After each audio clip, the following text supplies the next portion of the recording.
The entire drone system collapsed mid-drill. Fighter pilots flew blind in the sky. Command center, paralyzed. No one knew what to do until a silent woman emerged from the abandoned hangar, pulling along a forgotten device. She needed only 80 seconds. The old drone launched. The squad was saved. Everyone asked, "Who is she?"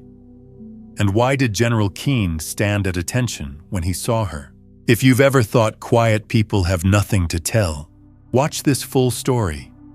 And don't forget to like, share, and subscribe to spread these deeply human values.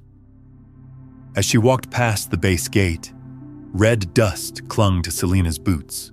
Her old backpack hung off her shoulder, a gray jacket covering half her face. The two gate guards glanced, one with suspicion, the other with a smirk. She pulled down her sleeve, covering the faded burn scar on her left wrist. No one stopped her, but no one saluted either. She didn't head toward the control center, but turned toward the northern warehouse district, where old equipment had long been mothballed. A warped metal roof, wind howling through rusty slats. A crooked sign, Drone Unit B, inactive. Selena pushed open the door. In the dim light, only a steel frame sat in the center of the room. Rugged, dust-caked, with a number etched across its side. Warden 1. No one used it anymore. Analog tech was obsolete. While the rest of the base had upgraded to digital command networks, Warden 1 was branded the past. Selena removed the control panel cover, wiping off the thick dust with her bare hand. Her eyes stopped at a discolored circuit chip, fingertips lightly tapping it, a gesture of familiarity and respect. A tattoo peeked from her wrist as her sleeve slid down. An eagle, wings spread wide, gaze sharp, a close-up shot. The eagle rising from red dust, symbol of her old unit, disbanded after a tragic accident. A footstep echoed behind her. Reese, the newly transferred young technician, froze when he saw her reassembling the system. "What are you doing with that corpse?" he asked. Selena didn't respond. She quietly reconnected the power cables, tightening the bolts with her hands. Each motion so precise it startled him. Reese stared. "Warden 1 doesn't even run anymore. Who are you?" Still silent, she powered up the control panel. A faint glow lit the signal board. The forgotten drone began to breathe again. Outside, the wind still kicked up the dust. But inside the warehouse, something was being awakened. Not just a machine, but a time long buried. True. And no one at the base knew that this machine would save the entire squad from an unprecedented catastrophe within just a few days. 3 days later, under a scorching morning sun, 6 state-of-the-art drones roared skyward in perfect arc formation. Each was equipped with real-time response sensors, governed by the latest algorithms of the Wolfhound protocol. Reese stood in the base's control room, fingers gliding across the touchscreen. He monitored flight rhythms and system heat. Beside him, Lieutenant Colonel Cullen, head of the program, kept his eyes locked on the data board. "Warden 1's still running in standalone mode, right?" Cullen asked. "Yes, she said it's just for observation. No intervention," Reese replied, sneaking a glance at the glass panel. In the adjoining module, Selena sat silently. No uniform, no name tag, only her quiet gaze fixed on the analog flicker. Amber light from the outdated panel reflected across her left cheek, where a faded burn scar lingered, marking her as an anomaly in this digitized world. She tilted her head, eyes narrowing. Drone number 4 showed irregular frequency shifts. Reese noticed. "What did you just see?" Selena didn't answer. She tapped a button to adjust the signal angle. The frequency jittered off by 0.12 seconds, enough to throw off navigation in strong wind conditions. Her finger rested on the screen, as if needing to be sure. Then she froze. A memory flickered. Her old teammate is lifting off at dusk. A final voice over comms. "Selena, the system is..." Signal lost. Selena clenched her fist. She stood and moved swiftly into the central control room. "I need access to the raw signal feed," she said clearly. Cullen frowned. You're not authorized. This is classified. Who gave you clearance to interfere? I'm not interfering, Selina replied. I'm preventing a loss of control. The room fell silent. All eyes turned to the scarred woman, who seemed to see through the data in ways no one else could. Cullen scoffed. This isn't a place for gut feelings and ghosts from the past.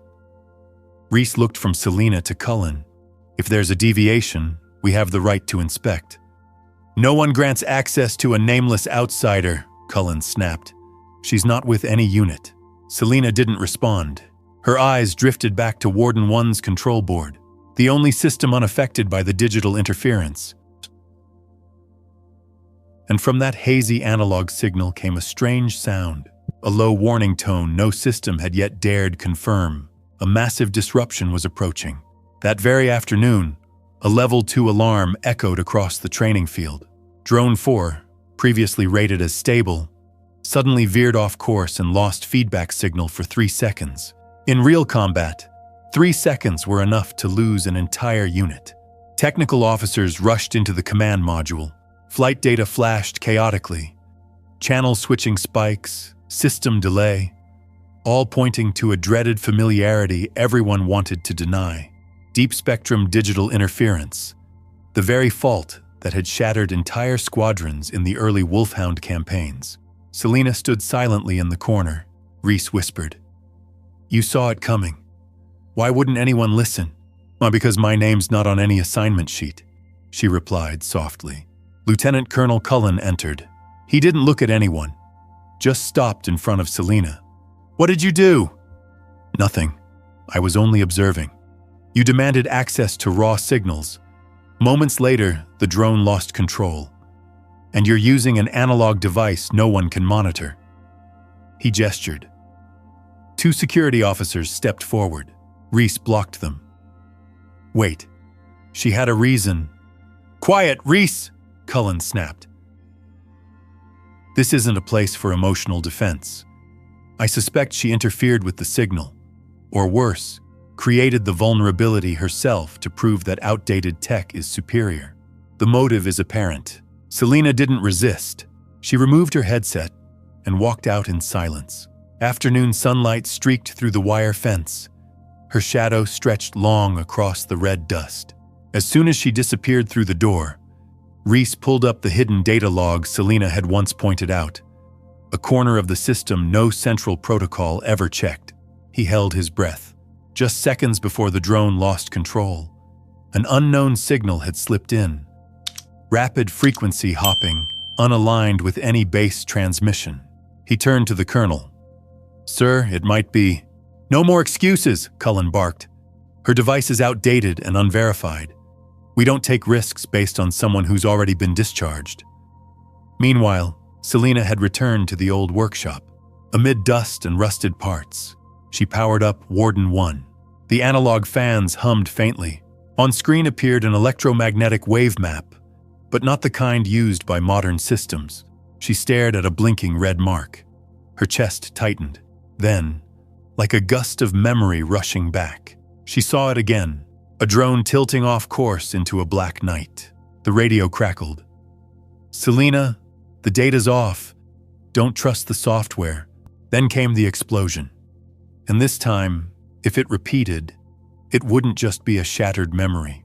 It would be lives, right here on this training ground. Reese stood alone in the coordination room as the lights dimmed. Monitors powered down one by one. The crowd had left. The drill had ended, with no one daring to name the real reason. The modern system had failed again. In the stillness, he reopened the raw signal feed. The wave patterns repeated strangely, like something unfamiliar to the base's system. He sighed, then glanced at the schematic Selina had given him earlier. A signal propagation map based on analog frequency, rough, hand-drawn, but the blinking points now matched perfectly with every spot where the drones had glitched. A vague memory surfaced. When he first joined the unit, he suggested using raw signal filters to scan for external interference. Colonel Cullen had laughed in his face. "You think you've spotted what our senior engineers missed?" He folded the map, tucked it into his shirt pocket, and walked briskly toward the old engineering bay. Selina was alone, carefully cleaning the internal components of Warden 1. She didn't turn when he entered. She didn't need to. You knew they'd do that, and still pushed for access? I stayed silent once, when something similar happened, and someone died. Reese said nothing. He simply placed her notebook back on the table, the one she'd left behind after being escorted out. You read it? Not all of it, but enough to know you weren't guessing.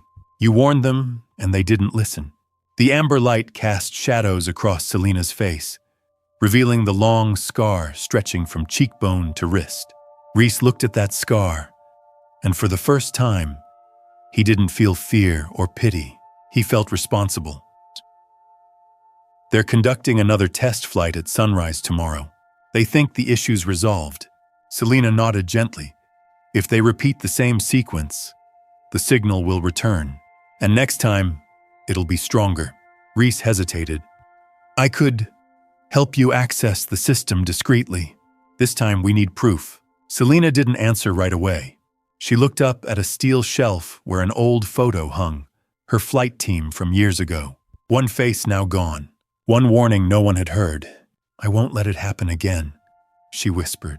Then she handed Reese a small device, wrapped in coarse fabric. This is an analog signal receiver I modified. It connects to the auxiliary system, but only you can get into the data hub.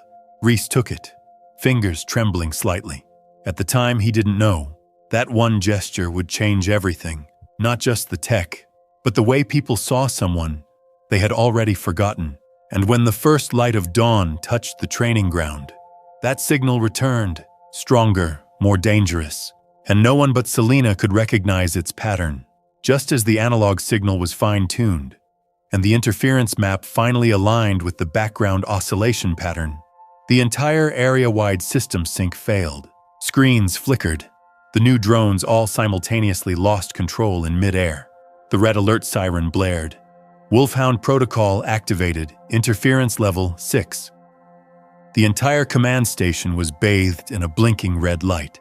Officers scrambled to recall the drones to base. But the modern UAVs began spinning, disoriented, swaying mid-air. One drone suddenly broke off, heading straight for the training field, where nearly 30 soldiers were in open-air drills. Selina shot up from her seat. Her hand reached toward the manual override console, her panel secretly connected to Warden 1. She calculated the interference cycles and scanned the remaining bandwidth. The analog line was still stable. She reached out. A hand slammed down on the control stick. Lieutenant Colonel Geller, the same man who had questioned her from day one, his face flushed with fury. Who the hell are you to interfere? Do you even know what's happening? This interference? There's no way it's a coincidence. His accusation hit like steel. You brought in an unrecognized signal. You secretly set up your connection. You could be the trigger that activated Wolfhound. Reese jumped in. She was trying to save Warden 1. No one listened. Selina was pulled from the control room. She didn't resist. Her eyes stayed locked on the screen. Drone 7 still speeding toward the field. She knew she could stop it. She knew one more command, and Warden 1 could launch. But they had made their choice, not to trust her. Out in the corridor, she was isolated. 2 young guards stood watch, their faces cold and unreadable. Selina leaned against the concrete wall. The burn scar on her arm throbbed like fresh pain. In her ears, a voice from the past returned. A teammate's final words, echoing through the war zone static just before his drone vanished. Selina, you're the only one who understands this system. For the first time since returning to base, she doubted herself. Had she been wrong? Was it foolish to hold on to old machines, old methods? Did someone like her, with a murky past and forgotten skills, still belong in this world? But just as every door seemed closed, a new image flashed on the side screen, seen only by Reese, and it made his heart stop. A silver mechanical bird marked W1 trembled slightly in the sand behind the workshop. Warden 1 wasn't dead. The command post was still in chaos. On the radar screen, Drone 7 had breached the control boundary, barreling toward the training field at over 125 miles per hour. "No one is authorized to transmit signals anymore," Lieutenant Colonel Geller shouted. "Our channels are being hijacked." Reese stood frozen, but when his eyes moved to the side monitor, he froze. Warden 1, that old mechanical bird, was powering up. No orders had been issued, no authorization codes, no standard signals from the command. And then he understood. He ran from the room.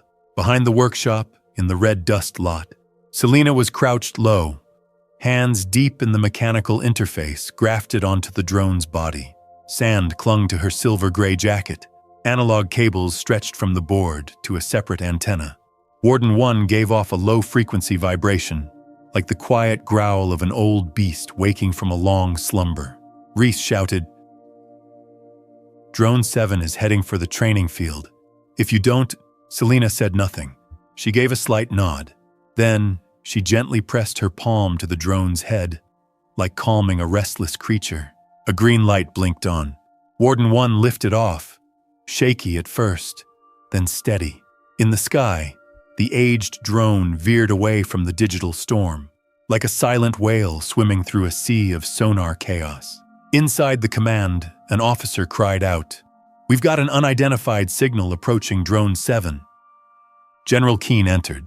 He looked at the screen, just for a moment. His eyes changed. Then he whispered, "Warden 1, no way." Selena didn't glance at the base below. She locked coordinates, manually linked with Drone 7. Using the analog system, she issued a remote shutdown, a command that only analog tech could transmit without distortion. 60 meters, 40, 20, Drone 7's blades folded in midair. It dropped straight into an empty patch of land, just 12 meters from the field. No injuries, no damage. 1 minute later, Warden 1 landed. Its body tilted to one side, a wing lightly cracked, but still silent, as if it knew its mission was done. The entire base fell silent. All eyes turned toward the sandlot. General Keane stepped forward. Colonel Geller followed, his face rigid. Warden 1 lay still. Selena stood beside it. Hands greasy, silver-gray coat dusty, hair windblown. No badge, no rank. Only a faint red marking was printed on her left hand. Unit 63, Ghost Systems, retired. But what shocked everyone wasn't that she had saved the drone. It was what General Keane was about to do. In front of the entire base, a gesture no one had ever received. From a 4-star general, General Keane stopped just a few steps away from Selena. The wind swept across the sandy courtyard, carrying fine dust onto his shoulders. In front of him stood not a subordinate officer, but someone who had awakened something he thought he'd long forgotten. No background music, no words of praise, only a long silence, deep and weighty. All across the command area, from young recruits to technicians to those who once mocked Selena, stood in a quiet arc. General Keane slowly raised his hand, a deliberate movement, sharp and precise, following the exact protocol of a military salute. He saluted her. In that moment, all noise disappeared. Reese swallowed hard. A young soldier beside him, the very one who had whispered about the scar on Selena's wrist, quietly removed his cap and bowed his head. Then a second, then the entire operations team stepped out from the command station. They said nothing. They just stood at attention. The scene froze in time. A small woman standing beside an old drone. But in the weight of those gazes, she was no longer just the maintenance tech. She was the one who had saved the entire base. Lieutenant Colonel Geller took a deep breath. His eyes seemed to want to say something, but he quietly stepped back. No protest. No excuse. Reese approached Selena, but he didn't smile. He simply bowed his head slightly, a silent thank you, for which no words would ever be enough. She didn't reply. Instead, she pulled a small, worn notebook from her backpack. Its spine frayed, its edges scorched. She handed it to Reese, no explanation. He opened it. Inside were hundreds of handwritten notes, circuit diagrams, drone control symbols from over 15 years ago. On the last page, one single line. "If it fails, listen first." Standing quietly at the edge was a young corporal, one who had nearly died in a past mission. He looked at Selena closely. He stepped forward, eyes never leaving her. Then suddenly he froze. He had seen those eyes before. At the moment, his commanding officer was wounded, and a lone technician had run through gunfire to pull him from the burning zone. He said nothing, just stood at attention and raised his hand in salute. On the rise of the sand court, the wind caught the hem of Selena's jacket, revealing the Ghost System's logo, a symbol once forgotten. Warden 1 was still damaged, but its radar blinked faintly, as if breathing. And as the sun dipped below the sand, Selena walked away without accepting a single word of praise. She left everything behind, but also left something behind, only visible to those with enough patience to see it. Evening settled. The sunlight brushed across the white tents, casting a long shadow of a woman quietly walking away. Selena moved toward the far end of the grounds. No one visited the old tech corner. She knelt, gently placing her toolkit into a rusted steel box. Beside it were used medical wraps, a scorched control board, and a piece of fabric printed with an eagle insignia, all wrapped in a weatherproof cloth, as if these were the last precious remnants of a forgotten era. Reese ran over. He didn't call out. He simply raised his hand, wanting to say something, but remained silent. Selena looked at him, and her eyes were no longer cold for the first time during her entire stay at the base. She handed him a small object, an old navigation chip from Warden 1, still scratched, hand-labeled. Unit 3 Ghosts. No medal, no honors, just memory, and a message passed on. She touched his shoulder, lightly, then turned away, as if that was all that needed to be said. A few weeks later, at a distant training base, hundreds of miles away, an unexpected incident occurred. Drones spiraled out. Control systems froze, but a strange technician stepped out from the auxiliary room. She wore no name tag, only carried a small wooden box, faintly carved with an eagle emblem. She started up an outdated drone, one no one even recognized, and lifted into the sky, stabilizing the signal in just minutes. The commanding officer asked her name. She shook her head, then disappeared. Back at 29 Palms, Reese remained. He placed the navigation chip and notebook in a small display case inside the tech room. Under a single line, she listened. We forgot how. Warden 1 was moved into preservation storage. No one dared dismantle it. A group of young engineers began rereading the old manuals, all handwritten by Selena. Ghost Systems, a name once erased. It was slowly being brought back into training manuals, not for its technology, but for its philosophy, to operate by instinct and experience. At the far end of the sandy court, where Selena once stood, a single footprint remained, pressed deep into the fine earth. No one touched it. No one brushed it away.